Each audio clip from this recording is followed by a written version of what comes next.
বাংলাদেশ ও বিশ্ববাজারে স্বর্ণের দাম ধারাবাহিকভাবে ঊর্ধ্বমুখী, যা বিনিয়োগকারীদের নতুন করে আকৃষ্ট করছে। বর্তমানে দেশের বাজারে 22 ক্যারেটের 1 ভরি স্বর্ণের দাম 2,52,467 টাকা, যা ইতিহাসে সর্বোচ্চ। বাংলাদেশ জুয়েলারি অ্যাসোসিয়েশন বাজুস জানায়, 2023 সালের সেপ্টেম্বরের প্রথমবার স্বর্ণের দাম 1 লাখ টাকা ছাড়ায়। মাত্র 2 বছরের ব্যবধানে বর্তমানে তা 2.5 লাখের বেশি হয়েছে।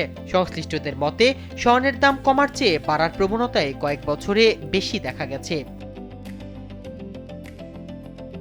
বাজুসের স্ট্যান্ডিং কমিটির চেয়ারম্যান দেওয়ান আমিনুল ইসলাম শাহিন বলেন, 90-এর দশকে স্বর্ণের দাম ছিল ভরি প্রতি 4,850 টাকা। সময়ের সঙ্গে তা ধাপে ধাপে বেড়ে আজ 2.5 লাখ টাকা ছাড়িয়েছে। তার ভাষ্যমতে, বিশ্বে অস্থিরতা বা দুঃসংবাদ এলেই স্বর্ণের দাম বাড়ে, আর স্থিতিশীলতা এলে সামান্য কমে।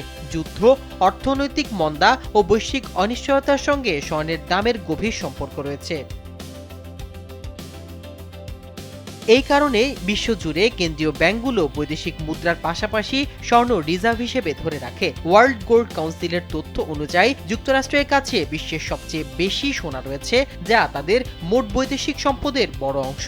বাংলাদেশ ব্যাংকের কাছেও সীমিত পরিমাণে স্বর্ণ রিজার্ভ আছে। ফলে মুদ্রার অবমূল্যায়ন বা ব্যাংক খাতে অনাস্থা তৈরি হলে সাধারণ মানুষ স্বর্ণের বিনিয়োগ বাড়ায়, কারণ স্বর্ণ সরকারের সিদ্ধান্ত বা ব্যাংকের অবস্থার উপর নির্ভরশীল নয়। তবে বাংলাদেশে স্বর্ণ বিনিয়োগ বলতে মূলত গয়না কেনাবেচাকেই বোঝায়। বিশেষজ্ঞরা বলেন, বিনিয়োগের জন্য গয়নার চেয়ে 22 ক্যারেট পিওর গোল্ড বার বা কয়েন বেশি উপযোগী। পুরান ঢাকার তাঁতীবাজারে এসবের কেনাবেচা তুলনামূলক বেশি। আবার প্রবাসীরা বৈধভাবে স্বর্ণ এনে বিক্রি করলেও তা বিনিয়োগের একটি উৎস হতে পারে। তবে স্বর্ণ নিয়মিত আয় দেয় না এবং দামে কিছুটা ওঠানামার ঝুঁকি থাকে। স্বর্ণের পাশাপাশি সঞ্চয়পত্র নিরাপদ বিনিয়োগ হিসেবে বিবেচিত।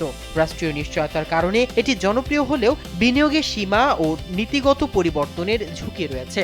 জমি ও আবাসন দীর্ঘমেয়াদে মূল্য ধরে রাখে, কিন্তু তারল্য কম। ডিপিএস এর ক্ষেত্রে ব্যাংকের আর্থিক স্বাস্থ্য গুরুত্বপূর্ণ। সরকারি ট্রেজারি বন্ড তুলনামূলক নিরাপদ হলেও প্রক্রিয়া জটিল।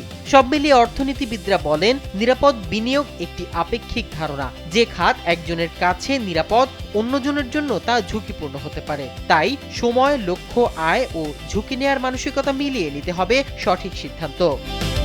মাহমুদুর রহমান সিয়াম, কালবেলা।